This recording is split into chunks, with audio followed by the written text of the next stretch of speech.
कर्म मिला है और भगवान को समर्पित कर दे।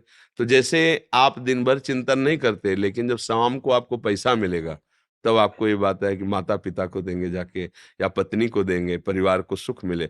ऐसे ही दिन भर आपने याद नहीं किया, पर अब शाम के याद आए कि भगवान को ये कर्म अर्पित करना है, समर्पित। हे प्रभु, सुबह से लेकर अभी तक जो कर्म करते रहे, वो आपका बराबर स्मरण ना होने पर भी ये आपके लिए है, स्वामी आपको समर्पित है, तो ये कर्म समर्पण हो गया, इससे भी भगवत प्राप्ति हो जाती है। सतपाल यादव जी। राधे राधे। महाराज जी, मैं दिल्ली पुलिस से रिटायर हूँ। महाराज जी, मेरा प्रश्न है कि भगवत प्राप्ति के लिए गुरु बनाना आवश्यक है, लेकिन मैं प्रभु में आस्था भी रखता हूँ, पर आजकल ऐसा देख रहा हूँ जिससे मेरे को गुरु बनाने का मन नहीं होता, लेकिन मेरी वाइफ का दृढ़ भाव है कि बिना गुरु के भगवत प्राप्ति नहीं होगी। महाराज जी, मेरा मार्गदर्शन करें। भगवान सबके स्वाभाविक गुरु हैं, है ना? ये बात तो आपको, जब आप कहते हैं कि हमारे अंदर आस्तिकता है, तो आस्तिकता का स्वरूप यही होता है कि भगवान है। और जो भगवान है उनसे बड़ा तो कोई है नहीं ना। जितने भी संत महात्मा हैं, सब उन्हीं के नाम का आश्रय लेकर, उन्हीं के चरणों का आश्रय लेकर के। तो अब जैसे आजकल किसी व्यक्ति के आचरण पर आपका विश्वास नहीं हो सकता, पता नहीं आचरण कैसा है, पर भगवान पर तो विश्वास है ना। भगवान को गुरु मान लो, भगवान श्री राम को, भगवान श्री कृष्ण को, भगवान शंकर, हमारे तो इष्ट के विविध नाम रूप हैं, ये किसी को मान लो और मानकर उनका नाम जपने लगो। और जब नाम जप करोगे तो आगे का रास्ता खुद दिखाई देगा कि क्या है। फिर आपको प्रश्न नहीं करना पड़ेगा, उनको जो करवाना हो करवा लेंगे, आपको बस इतना करना है। बात माने? मेरी वाइफ जो है वो कहती है गुरु के बगैर। तो ये सुना देना ना हमारी बात उनको। हाँ, हाँ, तो आप सुन लीजिए। तो अब हम जो बोल रहे हैं ना, तो इसको मान लो कि गुरु की बात है ये। क्यों? गुरु का मतलब वरण करना होता है। वरण का मतलब होता है उनकी बात सुनकर, समझकर उस पे चलना होता है। तो मान लो कि हमें गुरु का आदेश है कि भगवान को मैं गुरु मानूं और नाम जप करूं। अब इसमें कोई संशय है? कबीर दास जी महाराज रामानंदाचार्य जी को परम गुरु अपना स्वरूप मानते। एक दिन सीढ़ी पर लेट गए, अंधेरा था, स्नान करने जा, उनके चरण पड़े छाते, अरे उनका बेटा राम राम राम।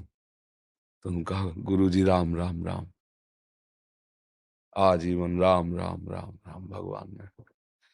महापुरुषों ने बात कह के दिखाई है कि बात मानने के शिष्य है, और बात ना मानो तो फिर क्या है नहीं?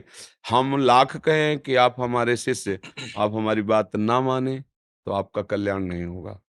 और आप बिल्कुल मत कहिए कि आप हमारे गुरु हो, हम बिल्कुल मत कहें आप हमारे शिष्य हो, आप हमारी बात मान लो तो आपका कल्याण हो जाएगा, है ना? बस सुलझा हुआ व्यक्तित्व रखो। हम इस बात से आपकी प्रसन्न हैं कि जब तक हमारा श्रद्धा और विश्वास दृढ़ ना हो, तब तक हम किसी को कैसे अपना स्वामी वरण करें। तो सबके स्वामी भगवान है। अगर भगवान पर आस्था है तो आगे का मार्ग वही दिखाते हैं, क्योंकि वही गुरु रूप से दूसरा कोई नहीं। बंदो गुरुपद कंज, कृपा सिंधु, नर रूप हरि, महामोह तम पुंज, जासु बचन रवि कर निकर। जिनके बचन रूपी सूर्य का प्रकाश होने पर हृदय के अज्ञान अंधकार का नाश हो जाता है, ऐसे हरि स्वरूप गुरुदेव को मैं नमस्कार करता हूँ। गुरुदेव हरि, ये कहने को दो शब्द हैं, वही हरि है। जीव कभी गुरु नहीं हो सकता, ईश ही गुरु होता है। तो जो भक्तजन भगवान के भजन में तन्मय होकर भगवत स्वरूप हो गए, अब उनमें और प्रभु में अंतर नहीं। वो तस्मित तज्जने भेदा भावात, भगवान और भगवान के भजन में तन्मय हुए महापुरुष एक ही होते हैं। तो वास्तविक हम गुरु भगवान को ही मनाते हैं, उन्हीं को मानते हैं। आप चलते चले जाओ, इनके गुरु, इनके गुरु, इनके गुरु, इनके, तो आखिरी में जब पहुंचोगे तो सबके गुरु बैठे हुए हैं, भगवान ही तो है ना। बस भगवान को मानने में कोई अश्रद्धा और संशय तो नहीं है। हाँ, बस खूब नाम जप करो, जो तुम्हें नाम प्रिय लगे उन्हीं भगवान को गुरु मान लो। और उनको जरूरत होगी ना, तो तुम्हारे हृदय में आके ऐसी प्रेरणा करेंगे कि आपका मन प्रसन्न हो जाएगा, और सारी प्रश्न उत्तर खत्म हो जाएंगे, और आप मन वचन कर्म से गुरु का वरण कर लेंगे। अगर उनको जरूरत नहीं है तो वही परम गुरु हैं, आपको अपने पास बुला लेंगे, भगवत प्राप्ति हो जाएगी, इसमें कोई संशय नहीं। पर हम आपकी पत्नी की प्रशंसा करते हैं कि भगवान की आपके ऊपर कृपा है, जो आपको ऐसी पत्नी मिली जो आपको सतमार्ग में चलने के लिए प्रेरित करती है। ये यही भगवान की कृपा होती है। कहीं न कहीं कोई रिश्ते नाते में भगवान हमें ऐसा दे देते हैं कि हम ना भी चाहें, तो भी वो प्रेरित करके हमें भगवान के मार्ग। सच्चा साथी तो वही है जो अपने साथी को उत्तम मार्ग दिखाए। हाँ, तो पत्नी अर्धांग कही जाती है, तो सच्चा स्वरूप उसका यही, आप गुरु बनाइए और भगवान का भजन कीजिए, नहीं कल्याण नहीं होगा। ये बात सच्चे मित्र के द्वारा होती है। तो वास्तविक हम आपकी पत्नी को नमस्कार करते हैं कि वो आपके प्रति ऐसा भाव रखिए कि आपका कल्याण, आप हमारे पति हो, आप सुखी रहो, तो परम सुखी तभी होगे जब भगवान की प्राप्ति होगी। भगवान की प्राप्ति तभी होगी जब कोई मार्ग दिखाने वाला होगा। ये उसकी बहुत उत्तम सलाह है, पर ये सलाह आप धारण करो, प्रथम सीढ़ी में पैर रखो, आखिरी तक पहुँच जाओगे जहाँ उन्हें पहुँचाना है। डॉक्टर अंकित चतुर्वेदी जी। श्री राधे। महाराज जी, मैं एक आयुर्वेदिक चिकित्सक अधिकारी हूँ भरतपुर में। महाराज जी, मेरा एक प्रश्न है, कर्म मार्ग, भक्ति और ज्ञान मार्ग में विरोधाभास देखा जाता है, परंतु किस मार्ग में किसने चलने कहा? से किसने कहा? किसने कहा? विरोधाभास कहाँ है? विरोधाभास तो संसार में, परमार्थ में तो विरोध शब्द है ही नहीं। ज्ञान, भक्ति और कर्म, ये तो एक ही बात को कहा जा रहा है अनेक शब्दों में।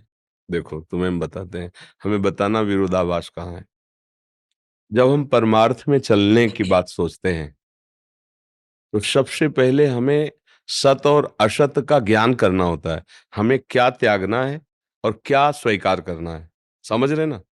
इसे शास्त्रीय ज्ञान कहते हैं। इसे वैराग्य भी कहते हैं। जब हम सत को जाना, तो असत का त्याग किया।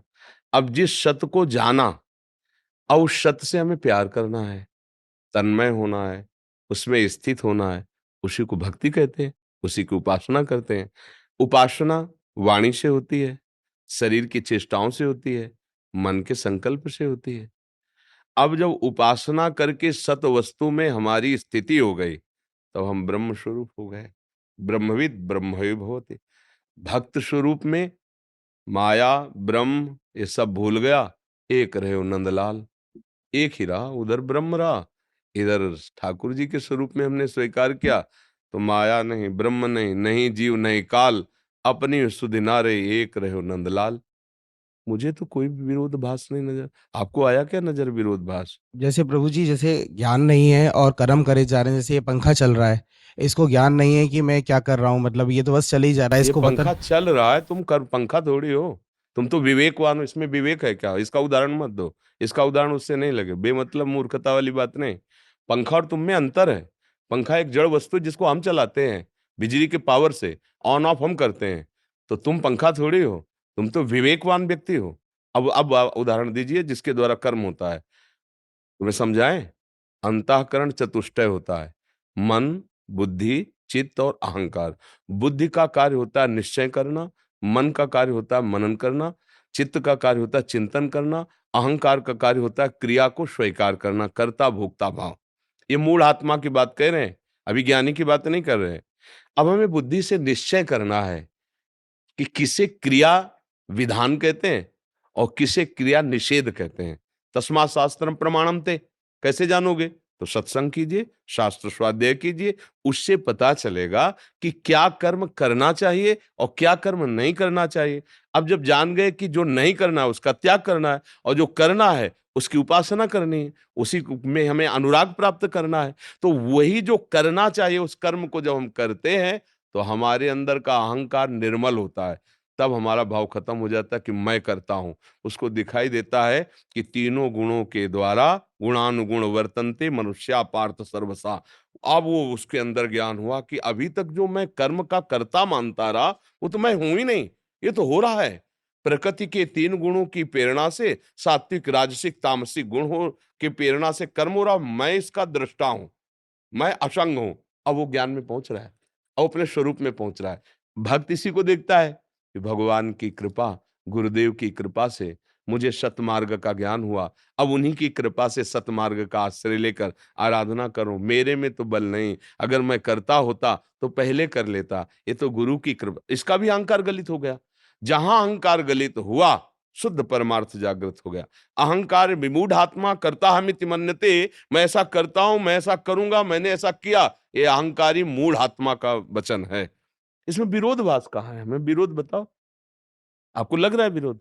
नहीं प्रभु जी। आप हमें बताइए। आप आए हो संशय निवृत्ति के लिए, तो आपके हृदय में कोई संशय नहीं रह जाना चाहिए इस विषय में। मतलब तीनों को लेके साथ में अपन चलें तो तीनों के साथ क्या भैया, जब हम आँख खोलते हैं, कुछ दृश्य देखते हैं, तो हमें एक-एक आँख को थोड़ी आदेश देना पड़ता है। वो एक ही लक्ष्य होता है। लक्ष्य की तरफ चलो तो असत का त्याग, त्याग में जो अनुराग है, जिसे सत्य जाना, उसकी उपासना, तीनों बात एक ही तो है ना, अलग कहाँ है? अब उसे अलग-अलग करके जो वर्णन किया जाता है, वो बुद्धि का केवल खेल होता है। वो आंतरिक सिस्टम में नहीं होता है। सिस्टम में होगी तो एक ही बात है। हम बोल रहे हैं, आपको देख रहे हैं, हाथ चेष्टाएँ कर रहे हैं, हम कुछ कर रहे हैं क्या? स्वाभाविक जहाँ जैसा-जैसा हो रहा है ना, ऐसे ही बिल्कुल ये यंत्रवत चल रहा है।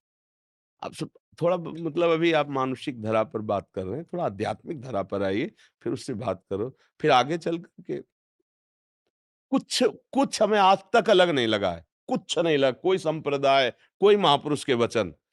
वहाँ से जहाँ से वो बोल रहे हैं, वहाँ खड़े हो जाओ, बड़े महापुरुषों की। तो वहाँ आपको एक ही बात दिखाई दी, कुछ अंतर नहीं है, कुछ अंतर। हमें कहीं अंतर नहीं लगा। दोनों मार्ग के हम पथिक रहे हैं, ज्ञान मार्ग के, काशी से, और प्रेम मार्ग के, वृंदावन के। दोनों दिव्य अपनी चरम सीमा का, अगर ज्ञान का तो बोध स्वरूप समुद्र है काशी, विश्वनाथ भगवान का, और अगर प्रेम तो प्रेम समुद्र है वृंदावन। मुझे कहीं अलग नहीं लगा।